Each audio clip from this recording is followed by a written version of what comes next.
If you've heard it, so have we. If you like it... No. Oh, if you hate it, we probably do too. I always do This this. is 2 in a row. Take 2, guys. Okay.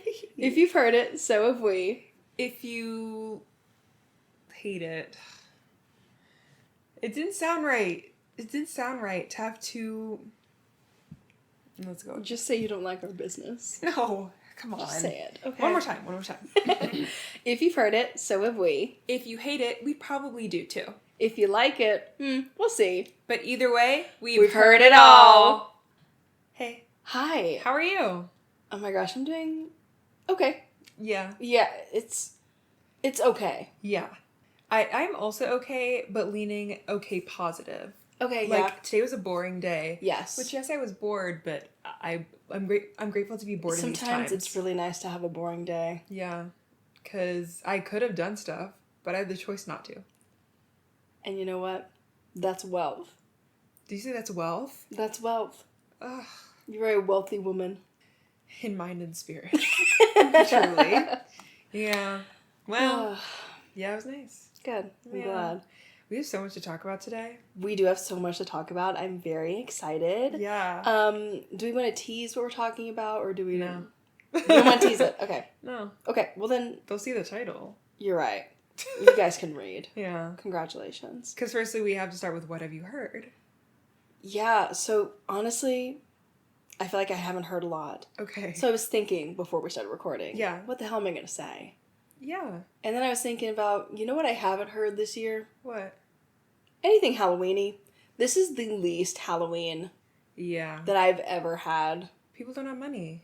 You're right. No one has money. No one wants to have a good time anymore. No. I didn't watch any Halloween movies. No. Music. Mm-mm. The most Halloween thing that we did was go to Halloween Horror Nights. But we did that in September. Yeah, and we do that every year. We do it every year. That's not part of Halloween. That's part of tradition. That's just a game. Yeah. That's just a game we play.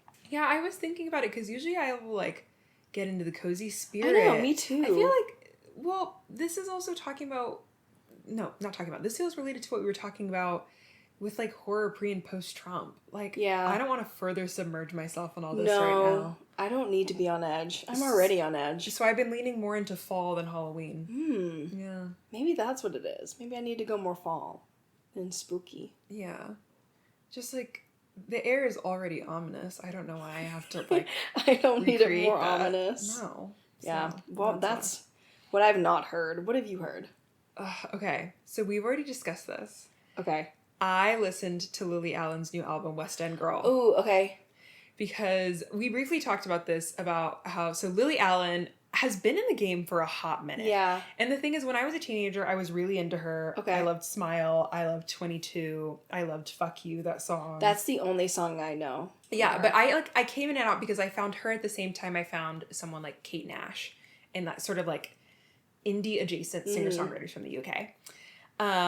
So I remember she came back into cultural consciousness around 2014 because she had this album called Sheezus. Okay. Which came after Yeezus, and everyone was like, okay. And it was kind of this poppy, okay album about a critique of being a woman in the industry. Yeah. And it was like, okay, sure. And it was around the time people were culture appropriating by twerking a lot.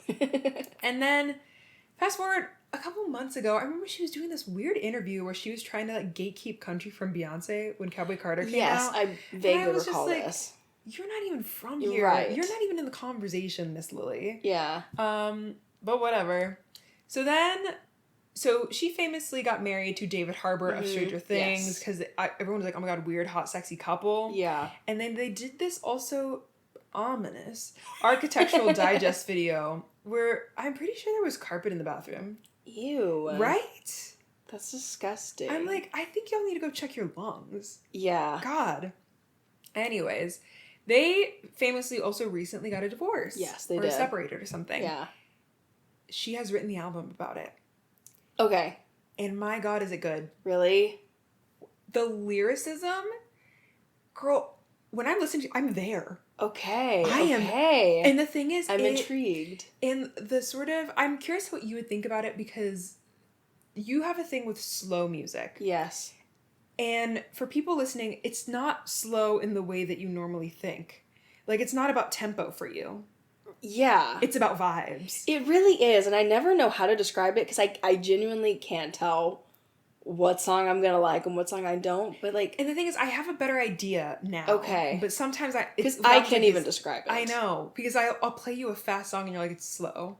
And I'm like, what do you mean? Yeah. And I think it's just not to your taste. I think so, too. I'm just like, call slow. I think so. Yeah. Okay, I'm curious to listen to it. Because, yeah, I've never engaged with her work. And isn't she, like, slightly problematic, apart from, like, the Beyonce thing? Problematic other than the Beyonce thing? Yeah. Like I said, Shesus was a weird era. Okay. Where people were trying to be like, hey, like... I think the video for the song Hard Out Here might have had some racial connotations, and she was denying it until people forced her to apologize. Okay. So everyone was doing that back then. I know, but Not I to think give it a pass. But I know Taylor Swift did it and Shake It Off. Yeah. I don't know.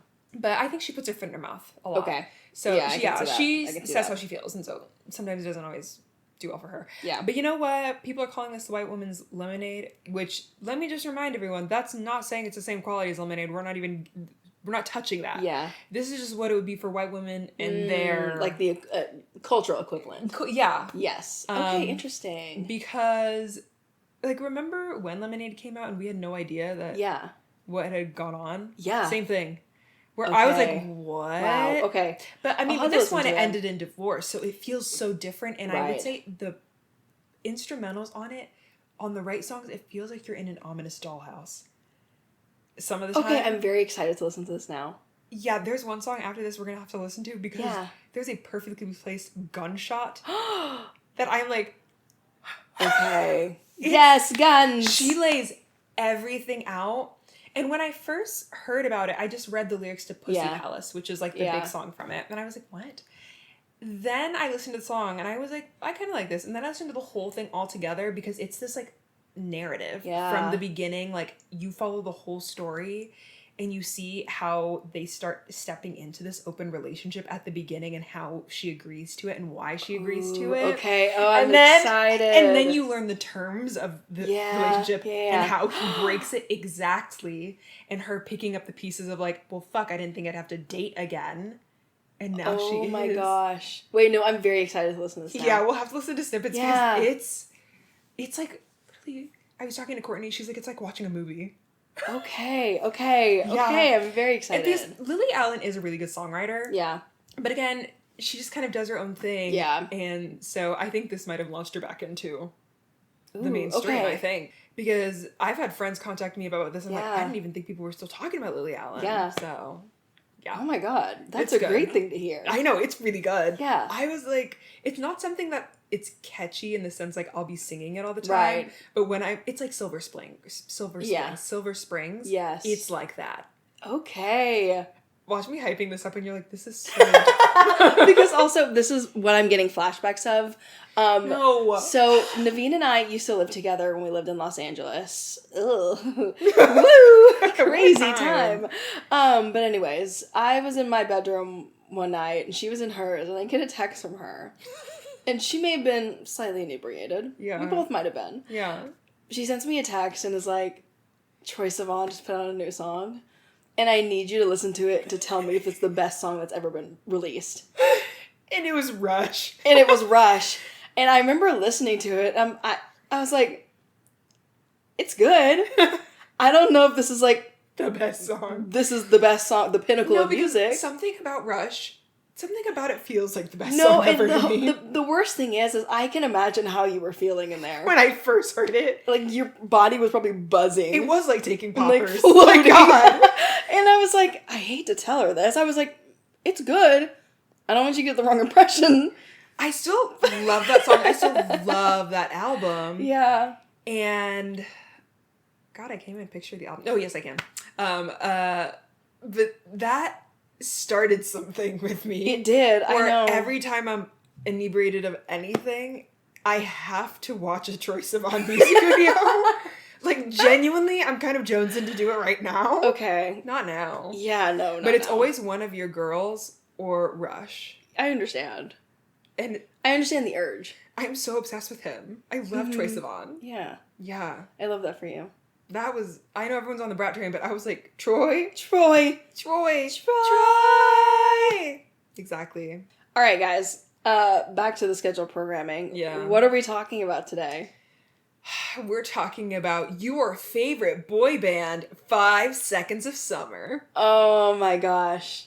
We have been jonesing to do this. I know, we have such a history with 5 Seconds of Summer. Yeah. And I was about to say they're back. They never left. No, they didn't. They never broke up. They never left. But they have a new album coming out. Mm-hmm. And I haven't really listened to them in the past couple years. Yeah. I'm excited for this one. Me too. And I haven't been this excited about a 5 Sauce album since the first one. Yeah. Wow. Yeah, truly. All right. Where do we want to start? Do we want to start with a little background on the band? I think we start with a little background, maybe our histories with it. Yeah. And then we kind of go into the transition of We'll get into it. the whole thing. Their whole history. Naveen took a lot of notes. She's done a lot of research. I'm a slacker. I'm just here to react. All right. But I do have a lived history with it. Yeah, no, So, the lived history is very important which when is I really tell you important. things. Okay. Yeah. So, 5 Sauce, which is how they're colloquially known, but that's 5 Seconds of Summer, 5 SOS. So 5 Sauce was formed in 2011. So Luke Hemmings, Callum Hood, and Michael Clifford all went to the same high school, and that's how they knew each other. Luke is the one that started this whole thing. Yes. By he used to post YouTube covers on YouTube, like covering things. The example was Mike Posner's "Please Don't Go." Oh my gosh. Is that "Baby, please don't go"? Okay. Yeah. All right. Wow. I miss everything about that time in my life. Anyways, so he starts it. It starts getting hits. Yes. Because, people are like, wait, he's kind of cute. Yeah. Oh, because I know it wasn't because of the talent. Because I know he's off key. I know they were all I've never off listened key. to that one, but I've heard the later things. Exactly. So Callum and Michael are both like, hey, we want to do music too. They link up with Luke and they start doing YouTube covers together and posting them online. Gaining some traction, like tens of thousands of people are watching these videos of these young boys singing songs. And now as an adult, I'm like... Well, we were kids too. We were kids, so it was fine. But there were like older people watching these boys, which is weird. Yeah. But anyways... so they want to do a live show. So at the end of 2011, they try to do a live show. They need a 4th member. Mm-hmm. They contact Ashton Irwin, who's playing in an acoustic pop little band. And they're like, hey, come drum for us one night. Yeah. And that's how the band is formed. And then Ashton's like, oh, I want to join your thing. Yeah. Joins them. And then they all 4 start posting videos on YouTube. Most famously, they do a really sweet, but in retrospect, bad cover of Teenage Dirtbag by Wheatus, which is a song that defined my youth, I will say. Yeah. And it truly, you really could get famous for anything. Because it's probably a little Stockholm Syndrome. I remember watching that and be like, my God, they're so talented. They're so good. And I've listened to it recently. I'm like, oh, dear God. Yeah. They're chasing a pitch. Well, they're chasing a key. Girl, the auto-tune was their faces. I know, it truly the notes sounded better. That was Pretty Privilege. That was love. No, literally, Pretty Privilege is crazy because it makes me hear things differently. I know, I'm like, what? Huh. I'm like, that's so beautiful good. sound. Wow. It literally felt like when people do those parodies on TV of like, oh my God, she's so pretty. She can do anything, and she sings a flat note. She's so good. That's actually it not truly fake. is. That's not, I know. Yeah. I know. So, anyways, so they form a band, and they start doing gigs together, and so they get a lot of traction online, specifically from teenage girls. That's kind of their main base throughout their career. They're posting a couple of original songs, and they get noticed by Sony Publishing Company, which is just a publishing label, and they get sent to London to do some screenwriting, I think with the band McFly, and some other people. Yeah. And so... Names I haven't heard in years. I know. And so one thing that's important within the context of what we're going to say today is all the boys dropped out of high school with the exception of Ashton. He's the only one that finished. The rest of them dropped out to do music. Yes, because he's older. He's like 2-3 years older, I think. Yeah. And around 2012, 2013, after they've posted a couple songs, they get noticed by One Direction and their management. Yes. And by the end of, I think, 2013 or something, they opened for them on the Take Me Home tour. And that is kind of where I want to stop with 5 Seconds of Summer, because the Rolling Stone article we're going to discuss gets into that. But that kind of launches them into the mainstream. We get their first album, the self-titled debut with She Looks So Perfect, Don't Stop. Then we also get Sounds Good, Feels Good. And those albums are about a year apart. So 5 Seconds of Summer, the first album, comes out in 2014. Yeah. And Sounds Good, Feels Good comes out in 2015. Yeah. And on these two albums, they're kind of distinctly like poppy but pop punk records. Yes, very pop punk. That feel kind of akin to something of Mayday Parade, All Time Low, Good Charlotte, Sum 41. But kind of for a teeny bopper audience, aka us. Yeah. When we were that age. And they were so pop. I ate it up. Oh, girl, me too. Yeah. And I distinctly remember it must have been...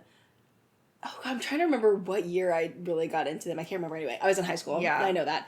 And it felt so different. And it felt even a little different from One Direction because they're the same age as me. Mm-hmm. Where it was truly like, oh my God, it's us. Mm-hmm. It's just us. Mm-hmm. And like it could happen. It could happen. That could be my husband. Yeah. Wow. And yeah, no, I go back deep with 5 Seconds of Summer. Oh my God. I can't remember how I found out about them. Obviously through One Direction. Yeah. But I remember I feel stupid now saying this, but I felt cool liking 5 Seconds of Summer. No, it definitely is. It felt like an underground, edgier version of One Direction. Like, well, they play their instruments. Even around that time, not to go off on a tangent, it also still wasn't cool to like One Direction that much. Yeah. It was very much like, those are the One Direction girlies. Yeah. And then you got Five Sauce, and I feel like I wasn't loud about Five Sauce. I feel like that was very internal to me. Yeah. Like, me and my friend. That's true. I feel like there was less, like, I need to defend these men. Yes. About. Yeah. Yeah. Yeah. No, it's so interesting. No. But I responded in the same way. The amount of Sugarscape videos I watched. God, I was insane. And I don't know if we're going to get to this later, but I also think we have to talk about why they were so successful with, like, teenage girls. Oh, I have literature. Okay, are we going to get to it later? We are. Okay, well then we're going to pass right by it. The one last thing I will say is I am one of the fortunate few who saw One Direction when 5 Seconds of Summer opened for them. And that's a piece of history that I'm going to take to my grave. Damn. I want it written on my tombstone that I was there. Are they in the movie? No. Oh, I don't think so. I think it was before. Damn. The one thing I specifically remember about that concert, I need to find, I'm sure I have a videotape somewhere on some camera that's buried under 3 layers of, like, garbage in my family's house. But I remember the coolest thing ever was that Michael Clifford was wearing a cutoff Jack Daniels shirt. And I was like, oh yeah, boys. We're in it. Oh, he's here in Nashville. God. Yeah. So that is my pride and joy moment. It took so little for us to find joy. It took that I was probably riding a high for 5 months after that. Yeah. That was all I needed. Just a little bump. I can't reminisce for too long. I'll cry. Yeah.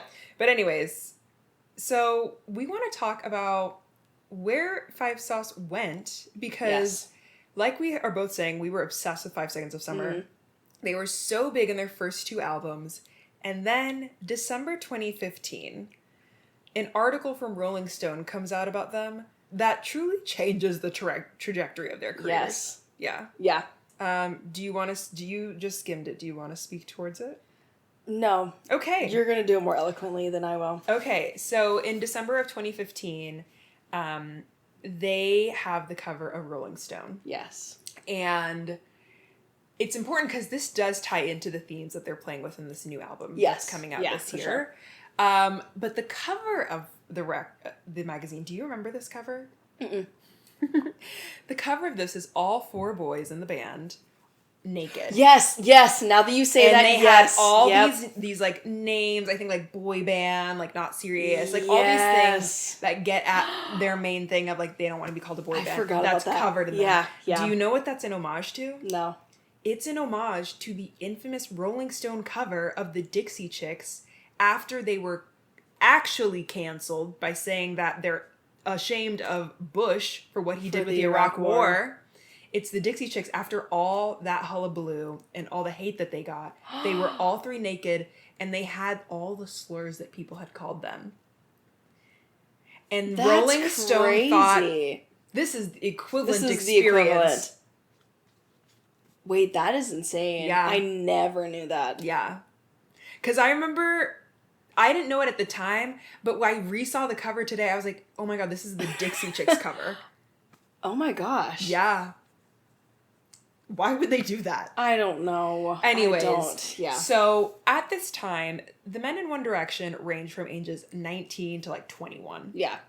Young. The article opens... You said the boys of One Direction. Oh, sorry. The boys of Five Sauce. No, it's okay. I just... Thank you for catching me. Sorry. So they range from 19 to 21. Yeah. The opening of this, it starts with them underage drinking, mentioning that they're so hungover, coming to meet their interviewer with their, like, shirts off, they're not wearing pants. Yeah. They're all like, oh my God, we partied so hard, because I think they had just come from the AMAs. The AMAs, yeah. And they had gone to, like, one after party at Nick Jonas, and then crashed Justin Bieber's, and then Ashton was at the Weeknd's one, but then got jostled to the wall because by Diddy and his crew, which is gross. Yeah. But they are complaining about, quote, Viners and internet people, which, you know what? Valid. They knew. They knew something was coming down the pipeline. Yeah. Anyways, but they are just being raunchy and debaucherous in this article. And this is not where it lost me, honestly. Yeah. I was, like, okay with this. I remember when this first came out in 2015, reading this. I was like, okay, this is weird. Yeah. It talks about their accomplishments, which we were kind of, like, surprised by this. But they're the first band, non-primarily vocal, so like a boy band, to have their first 2 albums debut at number 1. Yeah. Which I read that and I literally said, I was like, this feels not correct. But I can also see it being correct. I can see it like an actual band. They all play instruments. Yeah, I think so. Yeah. And I think from Australia, too. Yeah. They made a lot of records. So, like, Five Sauce was very big and very successful. And they make a lot of commentary about, like, they've had this relentless promo cycle for the past 2 years because they did these albums back to back. And Luke is lamenting, like, if someone asked me my celebrity crush one more time, which interview culture of the 2010s was weird. Yeah. So then, within the second page, we get to the stuff that really grinded a lot of people's gears. Mm-hmm. So, as I said, the cover is all these allegations about what this band is, because, you know, maybe they're an industry plant, maybe they're manufactured. There's all these things thrown around them because they are these set of 4 good-looking boys that teenage girls like that are touring with One Direction. Yeah. And so Ashton gives this quote that, let me just say that this quote was the end of my Five Sauce fandom in 2015. But I feel interesting about it now is that Ashton says we practically spend half of the time trying to prove we're not a boy band and trying to prove we're a real band. Yeah. Quote, we don't want to just be like for girls. We want to be for everyone. End quote. And here's what I'll say. At the time, I said, fuck you. I'm taking my money and I'm never coming back. You don't want to be for me? Yeah. I'll let you starve. Okay? Mm-hmm. Now I understand. No, I know. It was actually kind of crazy because I actually don't remember reading. I know that I read this back in the day and I know that I also cut it off, but I don't remember any of this. The thing is I remember reading this because this was about the same time that I started becoming like a literature feminist, where I was reading like feminist texts at the same time as reading this article. For sure. And I literally was just like, why do I stand for this? Yeah. Yeah. So it's crazy. Like, and I was even just skimming it now before we record it, and I was, in my head, I was like, is there something else that they said? But no, it was truly just that. It was and that. The whole first part of the article is insane. Yeah. The way that they're painting these boys as to be like, they're like rock star alcoholics, like this is the 90s. I'm like, they were just 18. I know. Like, they were just 18-year-olds And also, who suddenly had a lot of fame and money. Yeah, and also had like a million girls being Yes. thrown at them, which Callum says later in the article, like, none of these girls would have ever talked to me at school. And he's and right. all of a sudden I can have anyone I want. Yeah. Which, like... To get that from a young age. Yeah. Yeah.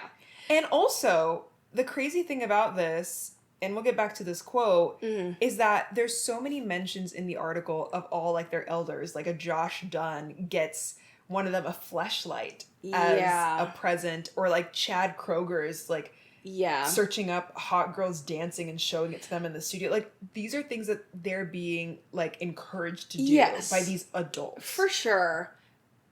I don't want to get too deep into this. I was going to say, male singers have a history of doing this. Look at Justin Bieber. Like, look at all, like, the situations that they've been put into.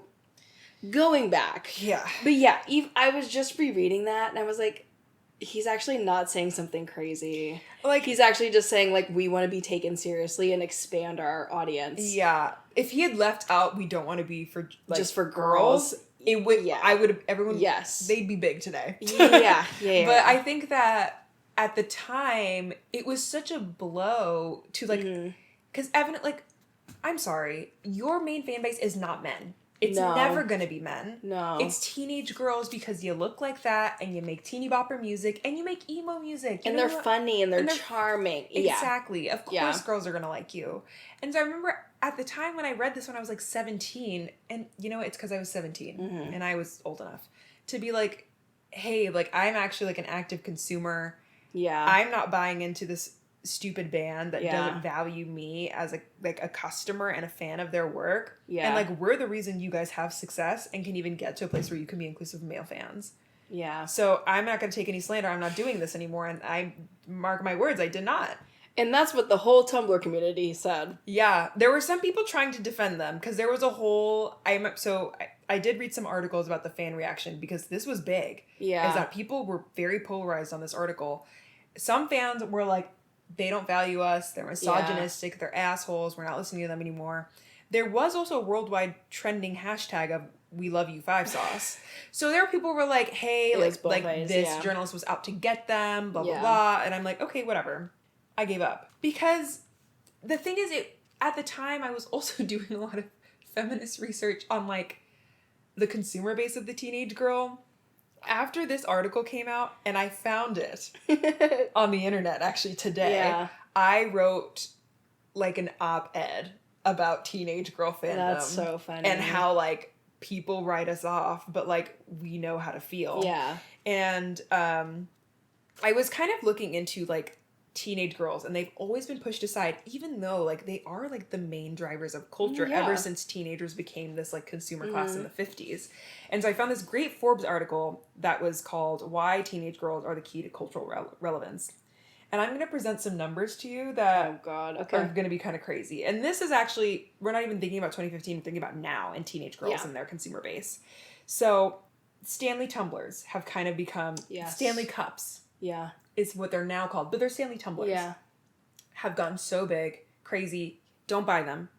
Enough. You don't need one. Please stop. You have a water bottle. Yeah. I promise you have a water bottle. Come on. Don't buy anymore. I know. So that was a brand that was previously marketed to men until the Stanley Cup craze. And that's when all of a sudden they have pink cups and like ombre cups and all this stuff because suddenly they found that they could make a profit off of women. Yeah. Their net profits in 2019 were $73 million. In 2023, they were $750 million. Same thing. Taylor starts dating Travis Kelce, an NFL player. Mm-hmm. The viewership of the NFL games increased by 53%, mainly driven by teenage girls like Taylor Swift. The predicted purchasing power of Gen Z, specifically, is $360 billion, projected to grow to $12 trillion by 2030. making Gen Z one of the wealthiest generations in history. Gen Z in particular or Gen Z women? Gen Z in particular, but we'll get into women. Okay. That by 2028, women will own 75% of discretionary spend, making them the greatest tastemakers and influencers. And I think that statistic is either from Bloomberg or Nielsen. Wow. So, and actually, I think it was Nielsen because it was an article about how brands need to step it up and how they're marketing to women. Mm-hmm. And I'm kind of thinking of also like the feminist leanings of liking a boy band, and how it was such a betrayal when they said this and it was interpreted this way. Yeah. Because there's a lot of literature about fangirl hysteria, as it is called, because it dates back to like Freud. Yeah. And the explanation of that, like all these women who like went crazy and had hysteria was just a byproduct of like sexual repression. Yeah. And that is kind of tied to the why like teenage girls feel so connected to these boy bands. It's because it's the first time that a lot of these girls can be active in the way that they lust and desire. And also like get a safe outlet to learn this is what I like and these are the qualities I dislike, and learn to think about sexuality on their own in a way that's not harmful to them. Yeah. And I was just thinking of just like how powerful that is, along with how much freaking money we have. Because even in the 1950s, when you have like the repackaged rock and roll to like whitewash it for audiences with like Elvis and Buddy Holly, like they went after teens so much. Yeah. Like the teenager was created by advertisers because they were like, wait, this is a new set of people that have a certain amount of money that is going to spend whatever they want because they feel whatever they want. Yeah. And it just drove teen culture. Hey. So like they get mad at us, but they created us. Yeah. You sell us a product. You gave us the Beatles, knew they looked cute, knew girls would fancy them. You put them on a screen, put them all packaged up, and you sold it to them and then called us crazy. Yeah. Just so you could take our money. No, that's crazy. It's crazy. Yeah. So it goes on. The article, not to go back. But it talks about like all the people that they're writing with. Like this article, I'm assuming their pitch was like, we want to legitimize ourselves and like stake ourselves as a band, because they're talking about how like some of the songs from their first 2 albums were written with Derek Weebly from Sum 41, Alex Gaskarth, is that how you say his name? All Time Low, and even the Madden Brothers from Good Charlotte, who are a big influence of theirs. And I wrote down kind of the Chad Kroeger, Josh Dunn stuff of like this culture of older men modeling misogyny, debauchery as a rite of passage in order to legitimize themselves. Sure. Like it almost feels like them doing this hard rock, sex, drugs, and rock and roll thing was like to be like, it's literally like, it's like just like we have to get through this things. I'm like, what struggle do you need? Yeah. And it's funny because the only person who feels so separate from this is Ashton. Like Ashton is not mentioned in any of those. He's like, he went to a party, but he left early. Yeah. And I know like they definitely played into the boy band roles and like Ashton was the dad. Yeah.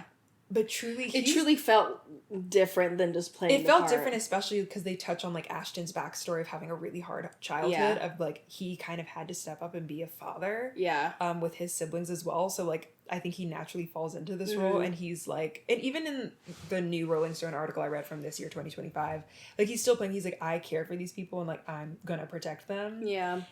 And, like, he's doing the sweetest things for these boys.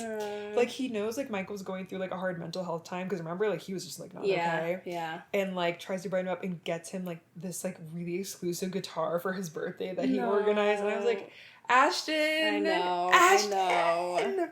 And it's fun. And it made me devastated, too. Because, like, there's a part where he talks about just, like, like all I do is, like, when I'm not... playing is like working out and like staying fit so I can do this forever, and then finding out now that like he did deal with like body dysmorphia and like eating disorder stuff, and I'm just like, Ashton, I wish nothing but the best for you. I know. Kisses my baby. But also I wrote this down simply for you. Okay. Arzelia, did you see that what band they bonded over that she said was her favorite? Main. I know, I saw that. I'm gonna get territorial. Brianna's a very big fan of the Main. I do love the Main. I listened to them all through high school. And there's just something about Arzelia saying that's her favorite band. On a Rolling Stones article, you're supposed to keep that hush-hush. I know. But then Arzelia is also really an interesting topic because she was widely hated by the band. I think maybe for some good reasons. Yeah. But then also, maybe she is indicative kind of like this hierarchized sexuality and like the ways that we are okay with other women, but we love to tear like pretty women down. For sure. That get what we want. That would get what we want when we can't, which we honestly could never have. I know. Let's be realistic. I know, but we were under the illusion that we could. Yeah. Yeah. So, yeah. And also like the fact that they knew the way that they were being perceived, because they said, I think it was Luke, who was like, we were just kind of being dicks on camera and people would like it, so we kept doing it. Yeah. Like, they knew they were cute. Yeah. They're still teenage boys. I know. They're like, they're just tall, keep doing it, cute, you know? talented teenage boys. And then their old management knew this and were like, and knew that they wanted to be more pop punk, but they were like, they said, quote, while they cannot cross into the realm of pop punk, they can stand on the sidelines and capture the end of that market. Because this is kind of the tail end of like the height of pop punk. Yeah. And the one thing I told myself to look up, but I didn't look up, was kind of the demographic of like emo and pop punk fans. Because I'm pretty sure it was still predominantly women. I would say yes. Like, there were a lot of men. I would say 100%. Like, if I'm saying a ratio, Fall Out Boy, all time low. Like, it is still primarily women. It's primarily women. Yeah. Yeah. Because, like, I'm sorry, what they're singing, I know it's written by men, but what's a man got to do with that? A man doesn't need to listen to that. No. Yeah. And so, yeah, they wanted to like, paint them in these boy band roles rather than people. And it really felt like they were just fighting this narrative. And, like, it also was at a time where, like, they were everywhere. And, like, from the article, you can also tell, like, they're overworked. Oh, for sure. They're, like, not doing okay. And I remember after Sounds Good, Feels Good, they were like, we need a break to, like, like, they had almost broken up because they were like, we can't do this. Yeah. Then, speaking of boy bands, I don't know if you caught this when you read it. Okay. But I talked about, like, 1D finding them. Yeah. When 1D found 5 Seconds of Summer, 5 Seconds of Summer was signed to the same management company. Yes. 1D negotiated a deal so that One Direction, the boys in One Direction, owned 50% of Five Sauce. See, when you say that, I vaguely remember this. Mm-hmm. Yeah, so I think... Yeah. We were talking before we started recording about Louis in 1D because he didn't feel like he had a place in the band, like, artistically, really kind of took on a lot of managerial roles. And rumor is that he kind of helped to negotiate for that. They're like, hey, if we're going to, like, prop up this band, we should invest in them. And it was a good investment. It's a good investment. On Reddit, I found, I don't know if it's a real screenshot, of Ashton liking a post because I think Liam, before he had passed, was talking about Five Sauce of like, oh, you know, like, they did well. And Ashton liked something about like, oh, doesn't have much to say when he's not making money off of them anymore. And I think that might have created tension between the two groups of like, they needed to do well and may have been overworked because I'm like, I understand that. Which like, I could see that. Also, just like, that does cut into Five Sauce profits. Yeah. You know what I mean? Because they're already there's like 50% having to shell out 50%. Like, that's a lot. The other percent went to like the management company. Right. And then went down to the boys. Yeah, like the distribution of wealth is not great there. And so the article, I think reading it back, I am just kind of like, we were mad about that. We were mad about that, but also it's just like, they were so young. I know. They were thrust into like... we were young. I know. We were all young. Yeah. And it just like, it genuinely wasn't that big of a deal. No. Looking back on it now, like, it should not have like halted their career like it did. No. I think it was also like, there were portions that I could see myself being upset by when they were like, yeah, I can have any girl I want. Multiple girls in one night. Multiple girls at the same time. And I was like, hey. I was like, that's gross. Reading it now, I'm just like, ew. I know it is. Yeah. I'm like, Brianna has a theory that I agree with. I have a theory. It has to be fact. It's not a theory. Yeah. At least one of them has a secret kid around there. Yeah. There's no way. There's no way that out of those 4 boys, there's not one baby. I know. That came around 9 months later. I know. Also, guys, think about how many, like, celebrity children there are just, like, out in the wild. That we just There's don't know so about. many. Yeah, crazy. Yeah. But yeah, the article... Not great, but not as bad as I remember it. Yeah. But this does really tank their career. And it does, yeah. for the next couple of years, like, they do come out with Youngblood, which does well commercially. I loved Youngblood. It's really good. And I remember when Want You Back came out. Yeah. And Youngblood came out, they were big singles. They were. Yeah. But they just didn't have the same amount of fame as they did. Or maybe I just wasn't following them I think it may have been you, because I saw them that tour. And I didn't. You know what? Now that I'm thinking about this, I'm like, maybe I wasn't as upset about the article as I was remembering me being, because I was still very into Youngblood. Yeah. Like, that's the thing. I listened to that album, but I never, like, I would have never gone to see them on tour. Like, I have the CD, like, I saw them on tour. I was very into Youngblood. But then after that, that's when I start falling off. Just because, what's the next album after Youngblood? Calm. Is that the one with Red Desert and Wildflower? Yeah. Okay, I remember listening to that one, and I don't really like it. Yeah. The only song I like on there is Teeth. There's like 3 songs that I listened to, and I think it was just like, honestly, I was like, there wasn't the same connection. Because I think by that point, they had also probably scaled back their social media presence, which I don't know when we're going to talk about this, but I think we should talk about it now. One of the reasons they were so popular is because of their social media presence, especially their videos on Keek. Oh my god. Single-handedly keeping Keek alive. I know. But in like 2013, 2014 era, they are churning out videos, and they're just so silly. The humor is so excessive and like vaguely stupid. Yeah. And my god, we were eating it up. Yeah. I can't tell you how many Keek compilations I watched on YouTube. Yeah. It's probably disgusting. Wait. Actually, this is all coming back to me now, because Valentine was on Youngblood, right? Yes. Okay, Valentine. Maybe I was still on the 5 Sauce train. You may have been on the DL. I was definitely on the DL, because I wasn't following them as quickly. But I remember listening to Valentine before that was even a concept. Yeah. When I was listening to a YouTube recording at a concert of them premiering that song. Yeah. I think you were just on the DL. I think I was on the DL because, again, I unfollowed all of them because I was like, I don't want to. Yeah. I have better things to do. Yeah. Yeah. So I feel like with post Youngblood, because by that point, they also were doing crazy promo stuff. Like, do you remember all like the Target videos where they were like in Target and just doing their shenanigans like they used to do? And they were, like, giving out CDs and stuff. They used to do crazy amount of fan service. And I think that's one of the distinctive points of why 5 Sauce worked, is because they were so accessible through Keek, through Instagram, through Twitter. It's in the very early ages of this, when this is so popular, where, like, you were literally a tweet away from them. Yeah. And, like, they were talking to fans. It was very responsive. Yeah. It only works in that time.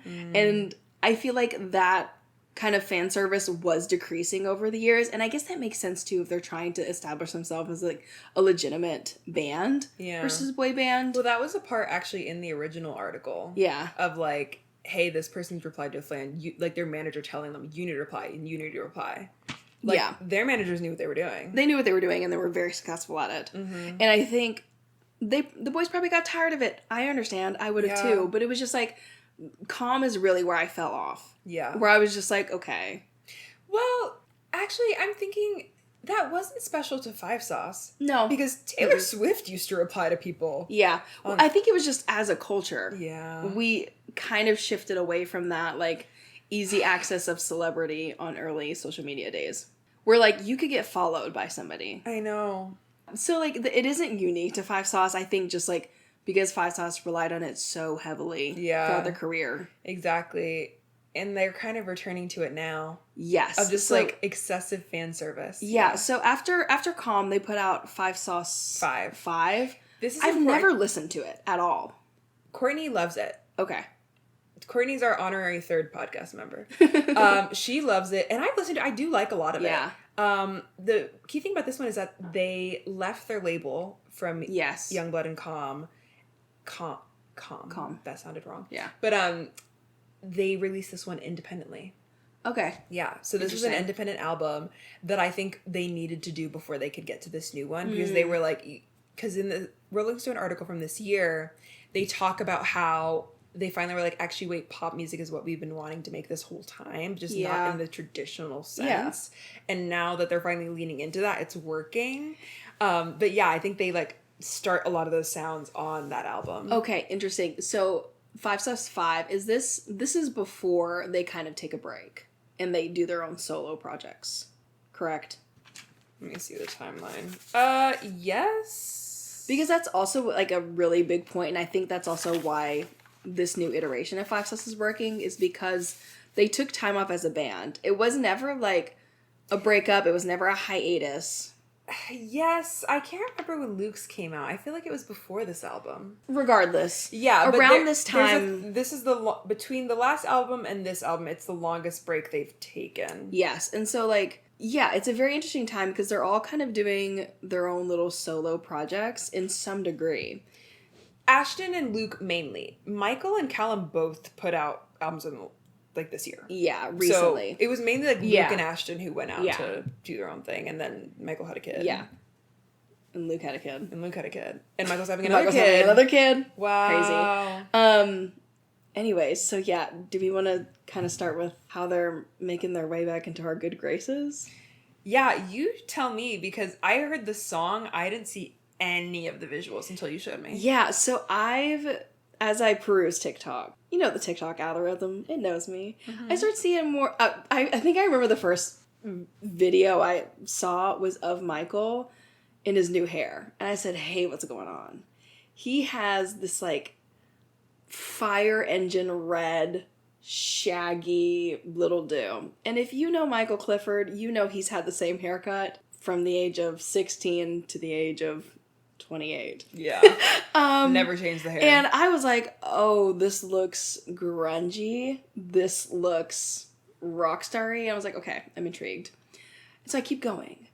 And I'm starting to see more videos of like the 4 of them back together. I'm like, okay, I think we're getting some new stuff. Mm-hmm. And then they put out Not Okay. Not Okay. That's the name. And let's get into Not Okay. Amazing.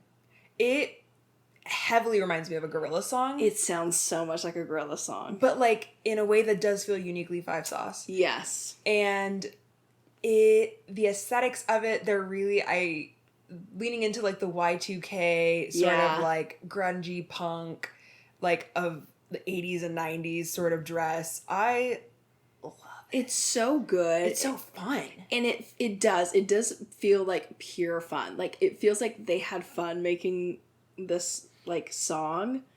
And they've just been doing so much social media, which I'm like, you're getting back to your roots. TikTok is the avenue for it. Yeah. And so they're putting out other song. They put out Not Okay, super fun. And then they put out Boy Band. Yeah. And so, do you know how this was marketed? I don't remember. No, I don't remember. A random website popped up out of nowhere. Yes. Called Your Favorite Boyband.com. Yeah. And it was a quiz, like, if you like this, and which person do you like? And this is the boy band that's you, and you are 5 Seconds of Summer. And then everyone kept getting 5 Seconds of Summer. Okay. And everyone's like, what's going on? That's so fun. And then it led to the single. And that's marketing. Mm-hmm. And that is well thought out marketing. I know. They're just having so much fun with this, and it really does feel like a return to how the fandom felt, because I've never seen the 5 Sauce fandom more alive than in the past like month or so. Yeah. Once everything's come out. And it's truly like they're embracing what they shunned before. Yeah. As like now that we're adults and we can all appreciate kind of what happened. And you know what? I haven't heard anything negative about them. No. Post relaunch. No. And I do think it's a relaunch. It's like a reset on their career. Mm-hmm. Yeah, I think it's good for them to look back. And in that Rolling Stone article, they talked about how like they wanted to go back to the beginning and be like, we used to be so over the top and lean into the humor, and we didn't do that anymore. Because they are fucking silly. They're so funny. They're so funny. And they were like, it felt so good because like some of the songs, it's really them talking about like their deep personal like relation to fame. Yeah. And how weird it is. Yeah. And he's like, how accessible we used to be and how that was weird for us. Yeah. And like to really reflect and go back to like the sort of camp of that time. Yeah. I'm so excited. I'm so excited. So one of the newest promos that I showed you, And again, they're just making so many creative videos. So they're going into like a press conference with the four of them. They're like, we're not going to address the breakup rumors, blah, blah, blah, blah, blah. They're all like, no comment. Like, being so sweet. So, I can't. And basically, like, they're kind of beating around the bush that they're going to, like, break up. Like, the boy band's going to be no more. And Luke's like, we're going on tour. And everyone's like, ah, da, da, da, da. And the band members are like, yeah. And then they all get in the limousine. And Michael's like, what the fuck are you doing? He's like, we're supposed to be breaking up and you go and announce a world tour. And it's so funny. And it truly feels like, baby, we're back. I know. We're so back. I mean, there's definitely like hours of conversation to be had about the recent nostalgia tour. Yeah. We're going on as a society because we can't reckon with the present. Yeah. Because I was thinking of that. I was thinking of the Eras tour. I was thinking of the fact that I just saw Allie and AJ. Yeah. Like Halsey's doing Back to Badlands. We don't want to deal with today. No. We want to go back to 2014. Don't. And you know what? Sue me. I know. Sue me if I want to go back to 2014. Lock Maybe me I'll away. get on Tumblr. Maybe I'll start. I don't need to do that. It's ugly now. I don't need to go that far. Yeah. But the vibe. I'm on Pinterest again. I never left Pinterest. Well, I also didn't leave, but now I'm actively using it, and I'm like, I understand. Whoa. I'm pinning We're things. so back. I'm uploading things to Pinterest. Oh my god, who are you? To track my nail journey. I understand. You know. I understand. Yeah, but no, I'm so excited. My favorite song so far that's come out is Telephone Busy. It feels very indie sleazy. It does feel very indie sleazy. It does. It feels a little nasty. Yeah, it and I'm feels like they're needed back to get in the back. garage. Yeah. Yeah. You know how many times Naveen says to me that white boys need to get back in the garage? They need to get back in the garage. And they do. No, because I think they are, though. I think they are. Okay. Because another interesting thing in the article is that, so one of their main producers on the first two albums was John Feldman from the band Goldfinger. Who was kind of like a dad figure to Five Sauce at the time. And he's talking about how, like, nobody thought this band would work because everyone's saying guitar is over, EDM is happening. And I'm like, we say that every 10 years. I know. We say it every 10 years. Yeah, because we said it never in the 80s. Been true. Then we got 2000s pop punk. Then we had like a Icona Pop. Yeah. Robin, EDM. Then we had like Arctic Monkeys and that kind of stuff. Yeah. Now we're gonna have something else is gonna come. I guess country's coming. Been a thing. Country's really had a moment. Yeah. Everyone's doing a country album now. Yeah. Right? Yeah. And I don't like that for... Well, I think that's just the overall trend towards conservatism. Yeah, I don't like that as much. But I'm hoping to see more, like, rock bands pop up. Which, like, I think we talked about this before. I think we're about to see a lot of rock. Because Beyonce's about to go rock. Because Beyonce's about to do rock. And I thought Taylor was going to go rock. She's a trendsetter. That's what I thought the next move was going to be for her. It's not. I never would have said that. You're on your own on that one. She did You're on an island all on your own. No. Listen. I thought she was going to get back to, like, the rock of Red. Like, that sort of, like, indie rock sound. Okay. Where there's just more guitars. Like, leave the synths behind, maybe. She said, perhaps more? Perhaps more and badder? We can't talk about that. I know, we can't get into it. Ah! Good start, though. Good start to the album. Yeah, I'm super excited. We also do want to see them in concert. Yeah. I think it'd be so fucking fun. I know, and I think they'll really put on a good show. I want to pretend I'm a youth. Yeah, well, now that I feel like in that article, they were like, we want to play stadiums. Like, we want to make this show bigger.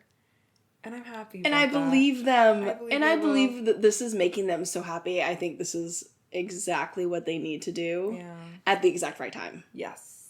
And I'm so happy for them, and I'm so excited for them. And I feel like I'm about to be obsessed once this album comes out. I know. Me too. Yeah. Love it. Ooh. All right. We're excited to hear it when we do. Yeah. And we will trust. We'll talk about it. We will talk about it as soon as it comes out. Yeah. All right. Well, thanks for listening, guys. Yeah. I hope you also were in this 5 Sauce train, because there's something about a lived experience that you really just can't describe. I know. Crazy. They were our whole world. I know. I miss when that was my whole world. I know. I didn't have to worry about everything else. What a fun time. I didn't have a job. No. I was just watching Keeks. God bless. And now we're talking to the mic. And God bless. And God bless. Okay. And God bless. All right. We'll talk to y'all soon. Bye, guys. Bye.